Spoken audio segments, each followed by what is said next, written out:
Welcome to the Chinese Lore Podcast, where I retell classic Chinese stories in English. This is episode 28 of Journey to the West.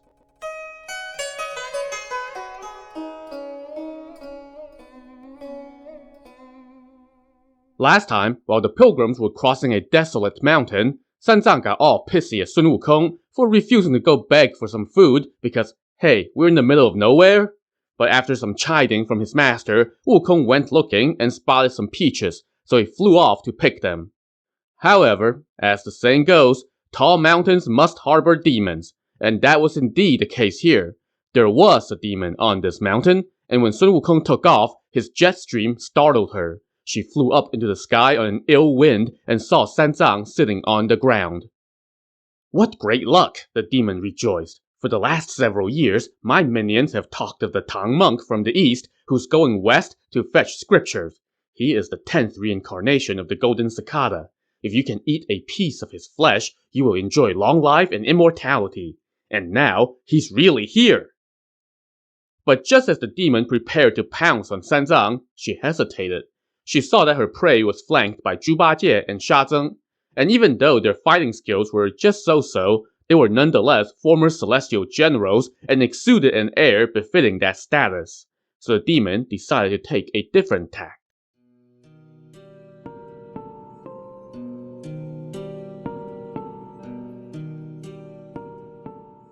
A little bit later, while he sat, Zang suddenly saw someone approach from the west. It was a beautiful young woman with a clear complexion, white teeth, and ruby-red lips. She carried a dark green clay jar in her left hand and a green porcelain vase in her right. Look, Zang said to the two disciples by his side. Wukong had just said that no one lived anywhere near here, but isn't that a person coming toward us? Master, sit here with Sha Zeng while I go take a look, Zhu Bajie said. He then put down his rake, tidied up, and swaggered over toward the young woman, trying to look all refined. As she drew near, he could see that her skin was like ice over jade-like bones. Her blouse was open just enough to reveal a soft bosom. She had willow-shaped eyebrows and apricot-shaped eyes that sparkled like silver stars. Her charming face resembled the moon. Her temperament was pure and clear, and her figure was slender like a swallow resting in the trees. She looked like a half-open begonia basking in the morning sun and a fresh peony blooming under the spring skies. Well, we know how Zhu Bajie was when it came to gorgeous women. He couldn't help but call out, Madam, where are you going? What are you carrying? The young woman replied in a voice that sounded like a singing oriole. Elder, my green jar contains fragrant rice, and the green bottle contains fried wheat strips. I came specifically to offer them to monks in order to fulfill a pledge that I once made. Now that delighted Zhu Bajie, and he dashed back to Zang and said excitedly, Master, truly heaven rewards the fortunate. You were hungry and sent elder brother to go find food, but who knows where that monkey ran off to find peaches. Besides, eating too many peaches will make you feel bloated. But look, here comes someone to offer us food. You idiot, stop your nonsense, Zang chided him. We haven't come across a single decent person this whole time on the mountain. Who is going to give us food?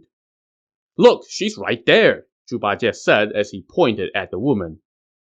Zang hurriedly leaped to his feet, pressed his palms together in front of his chest, and greeted the woman.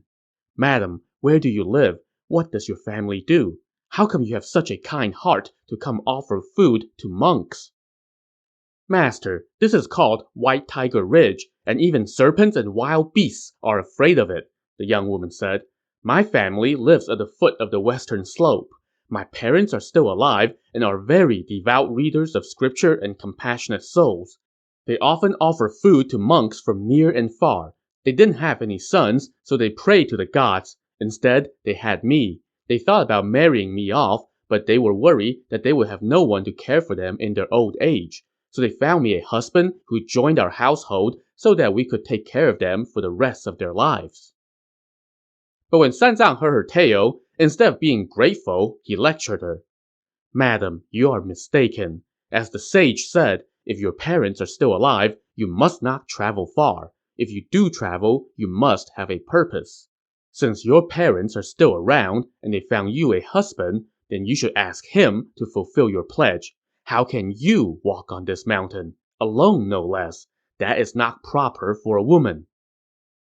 The young woman smiled and said, "Master, my husband is in a canyon to the north, plowing a field with a few laborers. I cooked this food for their lunch, but the summer heat is sweltering, and we have no helpers, and my parents are old, so I have to deliver it myself.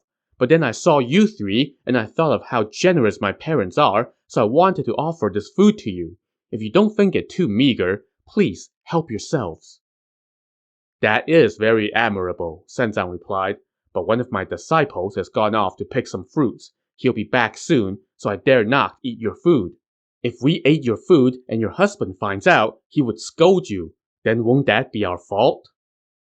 "Oh, master, my parents love to treat monks to food. This is nothing. Besides, my husband is also a kind man, and he is always doing good deeds. If he heard that I gave this food to you, he would love me even more." But Sanzang continued to decline the food, which annoyed Zhu Bajie to no end. He grumbled, "There are countless monks in the world. Who among them is as big a buzzkill as my old monk here? We could divide this free food 3 ways, but he refuses to eat it. When that monkey gets back, we will have to divide it 4 ways." In any case, he couldn't control himself anymore. He knocked over the jar with his snout and was about to dig in, but just then, Sun Wukong darted onto the scene from the air, bristling with golden rod in hand and charging at the woman. Sanzang hurriedly grabbed him and asked, "Wukong, who are you trying to hit?" "Master, that woman in front of you is not a good person. She's a demon trying to play you." "You monkey! You usually can see things clearly. How come you're acting crazy today? This kind woman is so generous as to offer us this food. How can you call her a demon?" Wukong laughed and retorted, "Master, how can you tell? Back when I was a demon at the Water Curtain Cave, whenever I wanted to eat human flesh, I would do the same. I would turn into gold or silver or a fine house or a drunk man or a beautiful woman. And when some idiot falls in love with me, I would lure them to my cave and cook them the way I like and eat them. And then we would dry the leftovers in the sun so that they won't spoil." So this was a gruesome dark page from Sun Wukong's past that kind of puts a different spin on his character. Needless to say, this part of his backstory did not make it into the classic TV adaptation of the novel, where he was more of a merry mischief maker than a devourer of men. Anyway, Wukong continued, "If I had been a step late, you would have fallen into her trap and been killed." Sanzang, however, refused to believe him and insisted that the woman was a good, upstanding individual. Wukong, though, teased him. "Master, I know what's going on here. You must be moved by her looks. Well, if that is your desire, then have Bajie go cut down a few trees, have Shazeng gather some grass, and I'll play carpenter. We'll build you a little love nest right here so you can marry her, and we'll just break up the band. That would save us the hassle of going to fetch scriptures."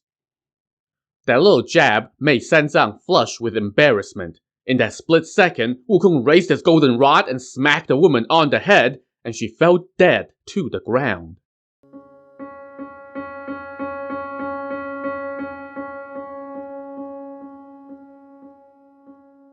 "You wild ape!" a stunned Sanzang exclaimed. "You refused my repeated pleas and killed her without cause." "Master, don't fault me," Sun Wukong said. "Come take a look at these." Steadied by Shazeng, Sanzang stepped toward the knocked-over jar. Instead of fragrant rice, as the woman had claimed, it was filled with maggots. And instead of fried wheat strips, the porcelain vase contained toads that were now hopping around. This sight made Sanzang start to believe what Wukong was telling him. But then, Zhu Bajie, still sore over his lost meal, piped up. "Master, that woman was a farmer's wife. She was on her way to deliver food for her husband and ran into us. How can one claim that she's a demon? Elder brother's rod is so heavy that he accidentally killed her with one stroke. He must be afraid that you will recite the band-tightening spell, so he used some magic to turn the food into these things to fool you." Alas, Sanzang decided to believe Dum Dum instead, so he indeed started to recite said spell, and Sun Wukong started crying out in pain, pleading, "My head hurts! Please stop! We can talk!" "What is there to say?" Sanzang chided him angrily. Monks are supposed to always do good deeds and never forget compassion. When we're sweeping the ground, we are wary of harming an ant, and we pity the moths that fly into a lamp. How can you commit violence at every turn? What is the point of fetching scriptures if you kill innocents like this? You should go back. Master, where will you have me go back to? Wukong asked. I don't want you as a disciple anymore. If you don't want me as a disciple, you might not make it to the West. My life is in heaven's hands. If some demon were to eat me, then that is my destiny, not something you can save me from. Leave, now. Master, I could go, but I haven't repaid your kindness yet. What kindness are you talking about? I caused a ruckus in heaven that resulted in me being pinned under Twin Borders Mountain. Fortunately, the Bodhisattva Guanyin gave me the precept, and then you rescue me. If I don't accompany you to the West, then it will look like I'm an ungrateful wretch, and my name will be cursed forever. Well, Sanzang was a softy at heart. When he heard Wukong pleading with such earnestness, he backed off and said, In that case, I will spare you just this once. Don't act up again. If you commit violence like before, I will recite the spell 20 times. You can recite it 30 times, Wukong said, but I won't attack anyone again. With things patched up between them, Wukong now helped Sanzang onto his horse and gave him the peaches that he had picked. Sanzang ate a few to sate his hunger for the moment, and the party continued to cross the mountain.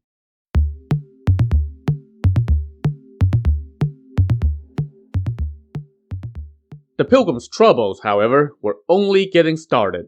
As it turns out, that demon was not dead. She had some powers, and when she saw Wukong's rod coming at her, she quickly cast a corpse-releasing spell, where she fled the scene but left behind a fake dead body. Now, she watched from the clouds and seethed. I have heard about Sun Wukong's skills. Turns out, he really lives up to his reputation. That Tang monk didn't recognize my true nature and was about to eat the food. As soon as he lowered his head to smell the food, I could have had him. But that monkey showed up and ruined my scheme. And I almost took a blow from his rod. If I spared that monk, I would have labored in vain. Let me go play another trick on him.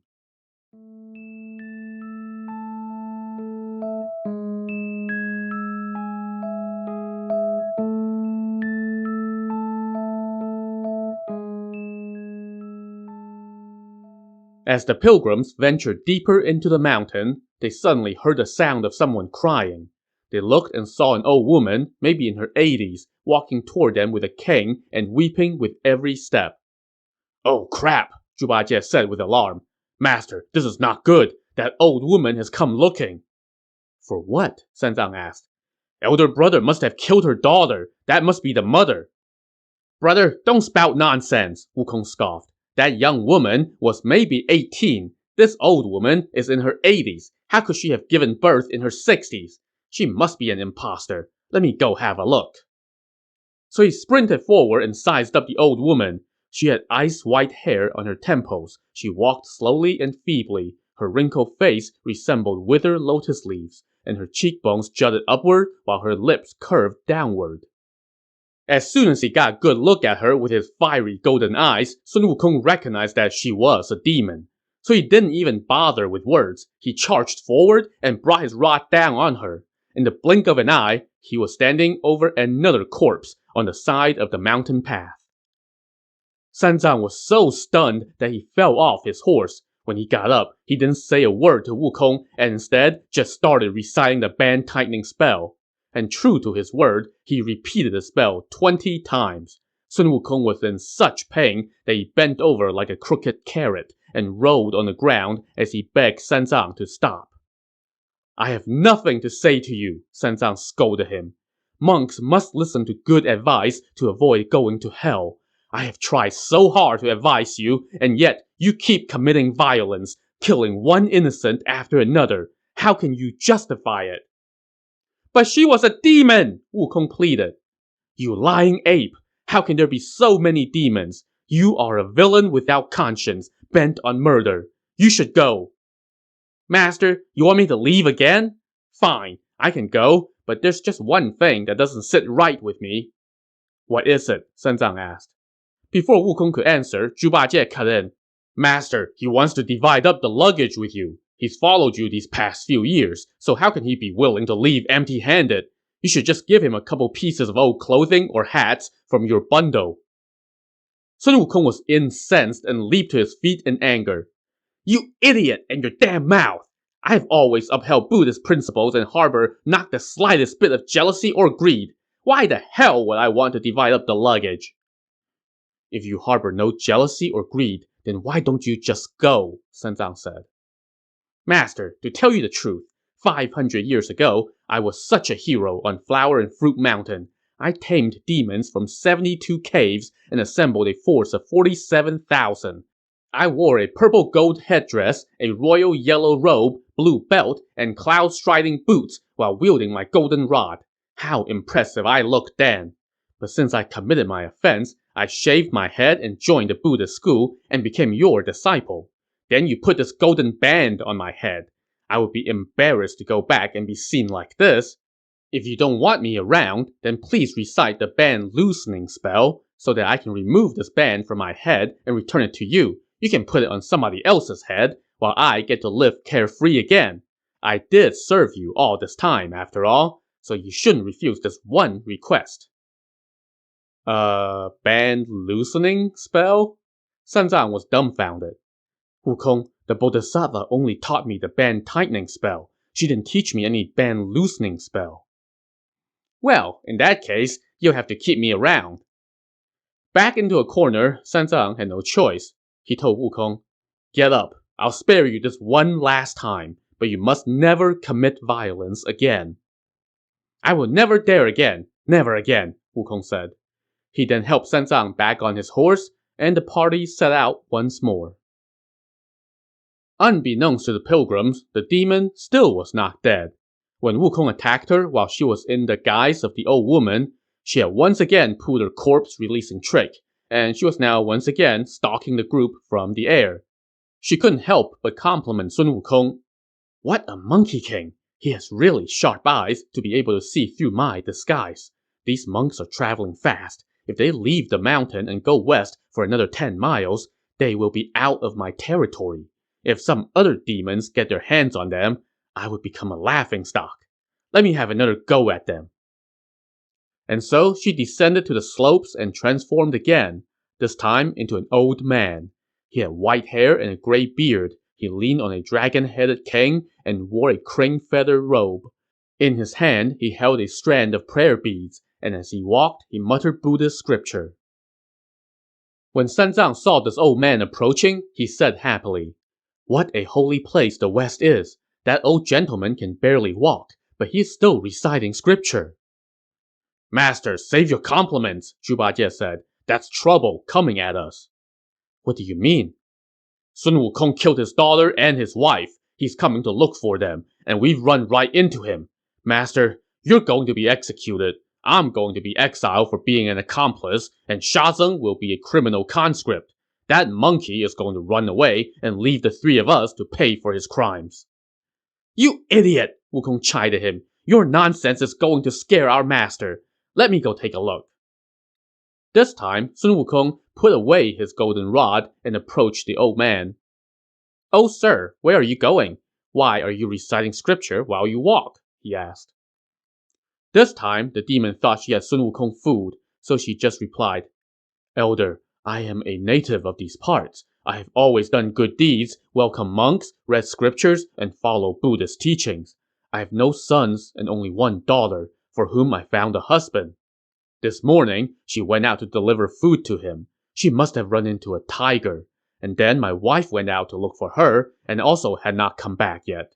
I don't know where they are, so I have come to look for them. If they really did die, then I have no choice but to recover their remains and bury them. Sun Wukong chuckled. I am the tiger's ancestor. How can you try to fool me with this little gimmick? You may be able to fool others, but not me. I know you are a demon. The demon was stunned and could say nothing. Sun Wukong now whipped out his golden rod, but he hesitated. If I don't kill him, he's going to act like a big shot, he thought to himself. But if I do kill him, Master is going to recite that spell again. But then he thought, If I don't kill him, he's going to abduct my master, and then I would have to waste time and effort trying to rescue him. Ah, hell, let me kill him with one blow. Master might recite his spell, but as the saying goes, even a tiger won't eat its own cub. I can talk my way back into his good graces. So Sun Wukong now muttered an incantation and summoned the local earth spirits and mountain gods. He told them, "This demon has tricked my master 3 times. This time I'm going to kill him. You guys keep watch for me in the air. Don't let him escape." The local spirits, of course, did not dare to disobey. With them watching from above, the demon had nowhere to go. And this time, when Sun Wukong's rod landed, the demon truly fell dead to the ground. Watching this, Zang was shocked and speechless. Zhu Bajie, though, ran his big mouth. "Damn monkey! He's gone crazy! He killed 3 people in half a day!" Zang prepared to recite the band-tightening spell again, but Wukong rushed over to him and said, "Master, don't recite the spell! Come look at this corpse!" Zang walked over to the body and was stunned to see that it had turned into a skeleton.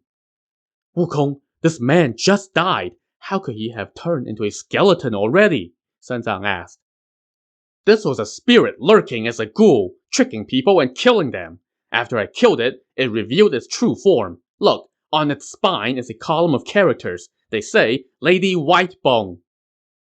Zang was starting to come around to the truth, but just then, Zhu Bajie ran his mouth again. "Master, he killed that man and was afraid that you would recite the spell, so he turned the corpse into bones to fool you." "Dude, shut the hell up already!" But alas, Zang once again believed him and started to recite the dreaded spell. Sun Wukong's head hurt so bad that he fell to his knees and shouted, "Stop! Stop! Just talk!" "Monkey, I have nothing to say," Zang fumed. "Good deeds by rustic folk are like the grasses in a spring garden. Their growth is unseen, yet each day they increase. Evil deeds are like a whetstone. Its wear is unseen, yet each day it diminishes. Out here in the wilderness, you have already killed 3 people, and no one has come after you. But if we were in a city with throngs of people and you start swinging that morning stick around, you will cause a calamity. How would I escape the consequences? You must leave." "Master, you're wrong. This was clearly a demon. She tried to harm you, and I killed her to protect you. Yet you don't see it. Instead, you believe that idiot slander and try to chase me away time and again. As the saying goes, 3 is the limit. If I still refuse to go, then how shameless would I be? Fine, fine, I'm leaving, but you'll have no one to protect you." Zang now grew even angrier. "You ape! You are getting more and more disrespectful. Are you the only one who counts? What about Bajie and Shazeng? Don't they count?" When Wukong heard him mention the other 2 disciples, he couldn't help but be overcome with sadness. He said to Zang, "After you left the capital, you had the hunter who protected you. Then at Twin Borders Mountain, you rescued me, and I became your disciple. I have ventured into ancient caves and dark forests to capture demons and helped you take in Bajie and Shazeng. How much suffering have I endured? And yet today, you refuse to see the truth and demand that I leave. This is what they mean by the saying, when the birds are all gone, the bow is put away. When the rabbits are all dead, the hunting hound is cooked. Well, fine, so be it. But there's still the matter of the band-tightening spell." "I will never recite that again," Zang said. "But who's to say? You might run into some crisis where Bajie and Shazeng can't save you. And then you might think of me, and you won't be able to help yourself but to recite that spell. Then, no matter how far away I am, my head will hurt. Instead of making me come see you again then, maybe you should not send me away now to begin with." Those words only served to further aggravate Zang. He dismounted from his horse and told Shazeng to fetch paper, brush, and ink from his bundle.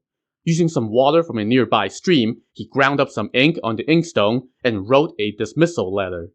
Handing the letter to Wukong, he said, "Monkey, let this be the proof. You are no longer my disciple. If I ever meet with you again, may I end up in hell."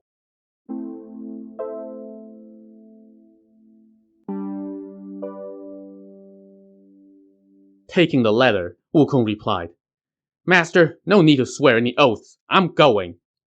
He folded the letter and stashed it into his shirt. But then he bowed slightly to Sanzang and said, Master, I was your pupil after all, and on the Bodhisattva's instructions, no less. Since I have to leave you midway today before we have achieved the fruits of our labor, please sit and accept a bow from me so that I may leave with peace in my heart. But Sanzang ignored him and turned away, muttering, I am a decent monk. I won't accept a bow from a wicked villain like you. Wukong now plucked 3 hairs from behind his head and turned them into 3 doppelgangers of himself. The 4 Sun Wukongs surrounded Sanzang and kowtowed to him simultaneously, leaving him no choice but to receive the bow. This done, Wukong took back his 3 hairs. He then told Sha Zeng, Brother, you are a good man, but you must be on guard against Zhu Bajie's slander and insinuations. Be vigilant. If a demon ever gets a hold of Master, you can tell the demon that I am our master's disciple. These 2-bit demons of the West will not dare to harm Master on account of my reputation. But Sanzang interjected, I am a good monk. I will not mention the name of a wretch like you. Leave! Resigned that there was no changing his former master's mind, Wukong had no choice but to turn away, somersault into the air, and fly off toward the east. In the blink of an eye, he was gone. To see how Sanzang will fare without his most capable protector, tune in to the next episode of the Chinese Lore Podcast. Thanks for listening.